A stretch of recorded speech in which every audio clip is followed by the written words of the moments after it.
আসসালামু আলাইকুম, welcome back to my channel paddy cooking food. আজ আমি আপনাদের তৈরি করে দেখাবো পাকা পেঁপের খুবই সুস্বাদু জুস। পাকা পেঁপেতে প্রচুর পরিমাণে ভিটামিন সি রয়েছে। পাকা পেঁপে পেট ঠান্ডা রাখে এবং এটা ত্বকের জন্য খুবই উপকারী।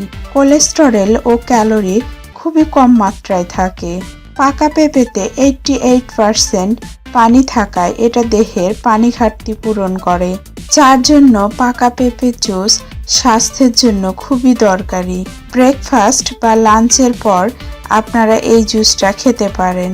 আপনারা যদি ডায়েটে থাকেন তবে সপ্তাহে 4 দিন পাকা পেঁপের জুস খেলে খুবই উপকার পাবেন। চলুন তাহলে এই পাকা পেঁপের সুস্বাদু জুস তৈরি করি। এখানে আমি একটা পাকা পেঁপে পরিষ্কার করে ধুয়ে এভাবে খোসা ছাড়িয়ে নিয়েছি।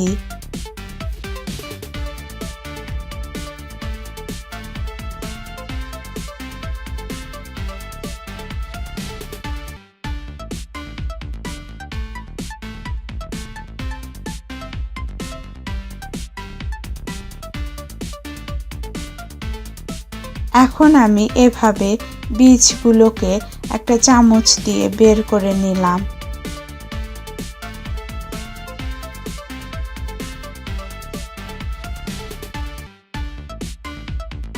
এ পর্যায়ে চাকু দিয়ে ছোট ছোট টুকরো করে কেটে নিলাম।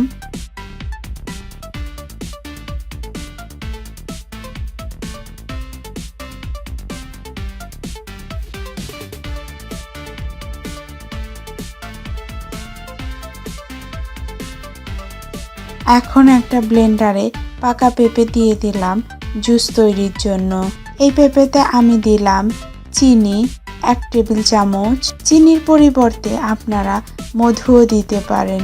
যাদের চিনি খাওয়া বারণ বা ডায়েটে আছেন তারা চিনি বাদ দিয়েও জুস তৈরি করতে পারবেন। স্বাদের জন্য দিব পরিমাণ মতো বিট লবণ। এখন আমি 1-2 মিনিট ব্লেন্ড করে নিব। আমি এই জুসে পানি ব্যবহার করিনি, তবে আপনারা চাইলে পানি দিয়েও করতে পারেন।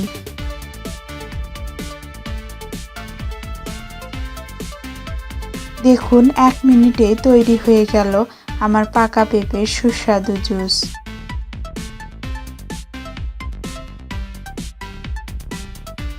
এখন উপরে বিট লবণ ছড়িয়ে সার্ভ করুন মজাদার পাকা পেঁপের জুস। এই গরমে আপনারা বাড়িতে পাকা পেঁপের জুস তৈরি করবেন, আশা করছি ভালো লাগবে। যদি ভালো লাগে প্রচুর লাইক, কমেন্টস এবং শেয়ার করুন। এরকম আরও নতুন নতুন রেসিপি পেতে আমার চ্যানেলটি সাবস্ক্রাইব করুন। ভালো থাকবেন সবাই, আল্লাহ হাফেজ।